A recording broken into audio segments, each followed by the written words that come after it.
নারকোল দিয়ে আমি দুর্দান্ত একটা মিষ্টি রেসিপি করেছি। এটা দেখুন, দেখে আপনারা বানাতে পারবেন যে কোনো অনুষ্ঠানে বা কোনো পুজোতেও আপনারা এটা বানিয়ে ফেলতে পারবেন। সামনেই আবার লক্ষ্মী পুজো আসছে, লক্ষ্মী পুজো আপনারা এভাবে বানাতে পারবেন।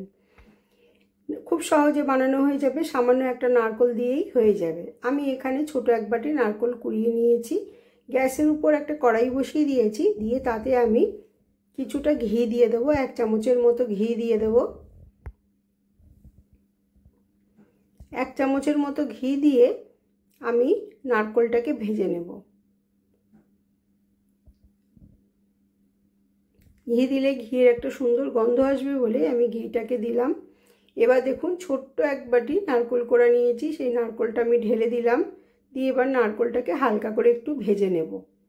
এবার এর মধ্যে আমি ওই বাটিটারই হাফ বাটি চিনেবাদাম গুঁড়িয়ে নিয়েছি, সেটা দিয়ে দিলাম। চাইলে আপনারা এখানে কাজু বাদামও দিতে পারেন, আমি চিনেবাদাম দিলাম।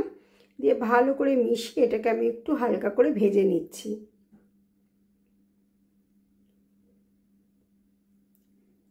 ভালোভাবে ঘিয়ের সাথে এটাকে ভেজে নিলাম।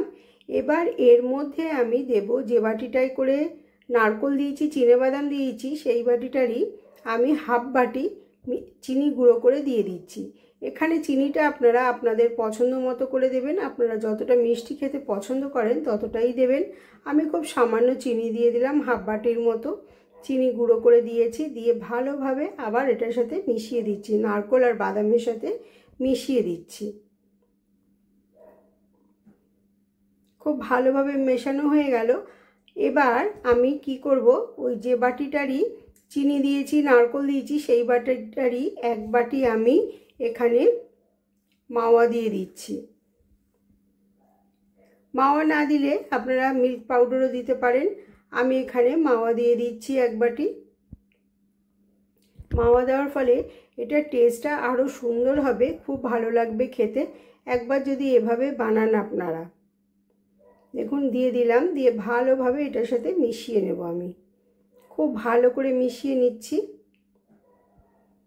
মিশিয়ে যখন সবটা মিশে যাবে, একটা দলা পাকিয়ে যাবে, তখনই বুঝতে হবে এটা হয়ে গেছে। এটা কিন্তু কোনো রকমের বেশি ভাজার দরকার নেই, শুধু মেশানোর জন্যই এটাকে যতটুকু দরকার ততটুকুই দিতে হবে। খুব ভালোভাবে আমি মিশিয়ে দিচ্ছি।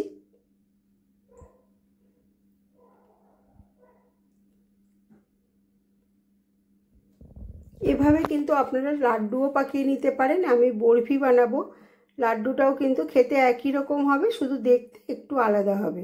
খুব ভালোভাবে আমি মিশিয়ে নিয়েছি। এবার আমি এর মধ্যে একটু এলাচ গুঁড়ো করে দিয়ে দেব।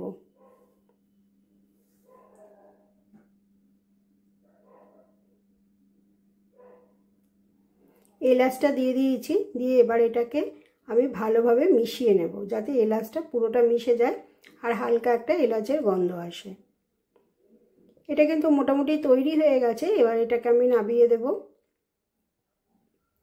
এভাবেই আপনারা রেসিপিটা বানিয়ে দেখবেন। যদি ভালো লাগে অবশ্যই সাবস্ক্রাইব করে আমার পাশে থাকবেন। লাইক শেয়ার কমেন্ট করতে ভুলবেন না। যারা এখনও আমার চ্যানেলটিকে সাবস্ক্রাইব করেননি তারা সাবস্ক্রাইব করে আমার পাশে থাকবেন আর পাশের বেল আইকনটাকে প্রেস করে দেবেন। যখনই আমি কোনো নতুন ভিডিও দেব আপনাদের কাছে খুব সহজে পৌঁছে যাবে। এবার আমি একটা টিফিন বক্সের ঢাকা নিয়ে নিয়েছি, তার মধ্যে সামান্য একটুখানি ঘি দিয়ে দিচ্ছি। দিয়ে ভালোভাবে এটাকে ঘিটাকে মাখিয়ে দেবো ঢাকনাটার মধ্যে। দিয়ে যে মিশ্রণটা আমি বানিয়ে রেখেছি সেটা এর মধ্যে দিয়ে দেবো। দিয়ে ঠান্ডা হওয়া পর্যন্ত অপেক্ষা করব। সম্পূর্ণ এর মধ্যে দিয়ে দিচ্ছি চেপে চেপে, যাতে একটুও ফাঁকা না থাকে। চেপে চেপে পুরো টিফিন বক্সটার গায়ে এটাকে লাগিয়ে দেব। এভাবেই এটা বানাবেন। আপনারা যদি চান অন্যরকমও বানাতে পারেন আপনাদের পছন্দ মতো। এটা কিন্তু খেতে দারুণ হবে। আর যখন রেসিপিটা দেখবেন দেখার আগে একটা লাইক করে দেবেন, আর দেখার শেষে অবশ্যই কমেন্ট করতে কিন্তু ভুলবেন না। আর রেসিপিটাকে শেয়ার করে দেবেন আপনাদের নিজেদের লোকেদের মধ্যে, তাহলে ওনারাও এই রেসিপিগুলো পছন্দ হলে বানাতে পারবেন। সম্পূর্ণটা আমি লাগিয়ে দিয়েছি, ভালোভাবে সমান করে নিয়েছি। খুব ভালোভাবে এটাকে চেপে চেপে আমি সমান করে নিয়েছি। যতক্ষণ না ঠান্ডা হয় এটাকে আমি কাটবো না। ঠান্ডা হয়ে গেলে পরে একদম যখন ঠান্ডা হয়ে যাবে তখন এটাকে আমি কেটে নেব। এবার উপর থেকে আমি তবক লাগিয়ে দিচ্ছি। আপনারা চাইলে তবক না লাগিয়ে অন্য কিছুও লাগাতে পারেন, আপনাদের সেটা পছন্দ মতন আপনারা এটাকে সাজাবেন। খুব ভালোভাবে চেপে চেপে আমি তবকটা লাগিয়ে দিচ্ছি।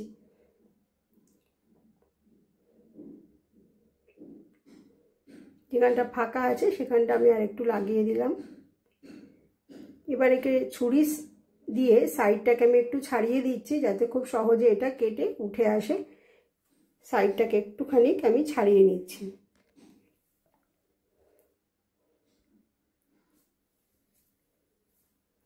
ছাড়িয়ে নিয়ে এবার আমি বরফির মতো করে কেটে নেব। আপনারা আপনাদের পছন্দ মতো কেটে নিতে পারেন। এটা খেতে কিন্তু দুর্দান্ত হয়েছিল, একবার অবশ্যই এটাকে বানাবেন।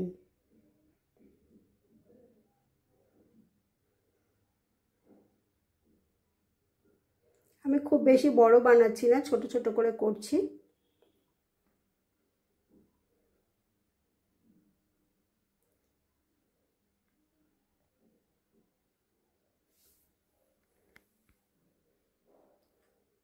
ছোট ছোট টুকরো করে কেটে নিচ্ছি আমি।